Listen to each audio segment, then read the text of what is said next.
कि ऐसन चुमावा के धैले लत के जानू घरे आई जाला पुनी में भी जात के जानू ऐसन चुमावा के धैले लत के जानू घरे आई जाला पुनी में भी जात के जानू भर खबर से चाहे बम्पर से मिले खाती तहरा के मन से भर खबर से बम्पर से मिले खाती हमारा मन से अब छुट्टी नहीं आती है जानू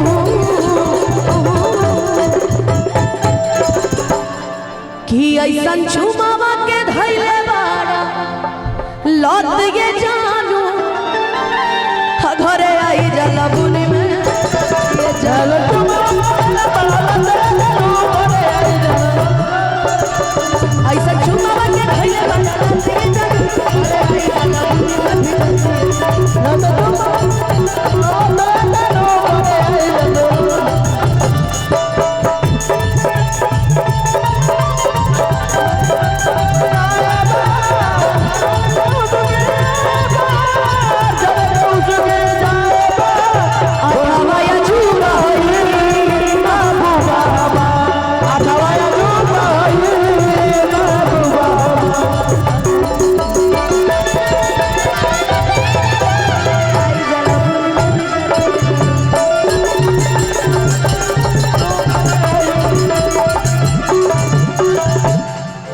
कटी जाता बिजली मोबाइल बाटे बंद हो आप प्यार करे खातिर हमर तरस मन हो हरे ऐसे जे करबा तू बरजी बरजी ऐसे न कर रजाऊ हो लगी जाई सरदी आ चली फानिया बा छतिए जानू कि चली फानिया बा छतिए जानू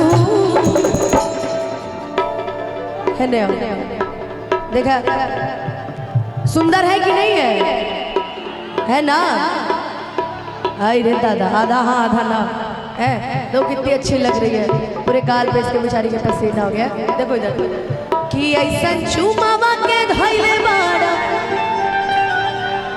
लत के जानू घरे आई जाला बुनी में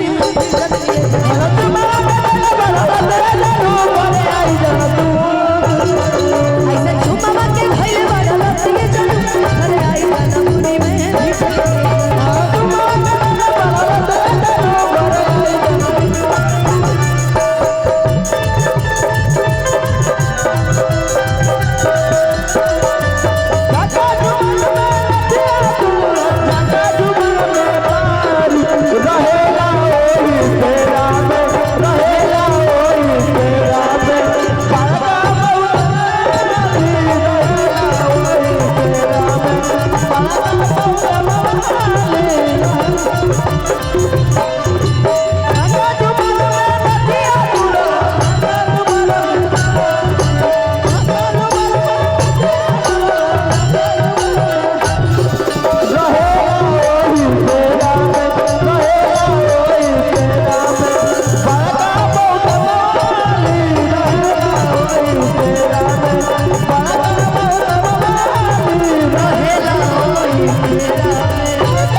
जबले तू करबू ना हमसे बियाह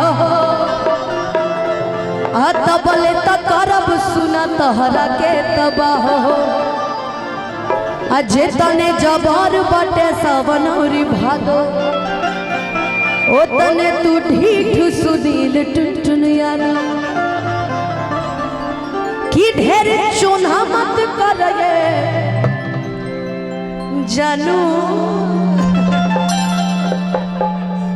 कैसे कितना ते खराब लगत रे भग ए कितना ही खराब लगत रे यार की ढेर ऊपर से नीचे तक करिया कसम करिया। से बता रही, इतना गंदा लग रहा है ना, ये आदमी इतना गंदा, बाप रे बाप। ये ओढ़नी का है ओढ़ले वाले ना देखिए ना, कहो।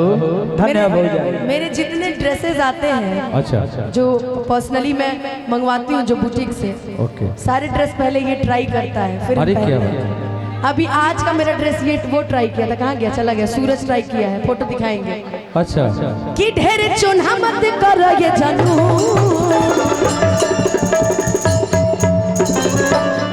कि ऐसन। अच्छा चुम्मा कैसे दिया जाता है जी? चुम्मा चुम्मा फ्लाइंग किस कैसे देवल जाला? हाय नेटा वाला फ्लाइंग किस ना मंगनी हम, कैसे दिया जाता है जी? वाह, गुटखा खाकर भी चुम्मा सब दे रहे हैं। कैसे? अच्छा फ्लाइंग किस कैसे दिया जाता है? ऐसे ना? वाह देखो कितनी प्यारी है, मेरे को फ्लाइंग किस दिया। वाह, कैसे दिया जाता है जी? दिया जाता है ना? वाह जरा दो तो एक बार। वाह वाह, और मास्क लगा के चुम्मा देता रहे बीच में। कि ढेर चोन्हा मत कर ये जानू, वाह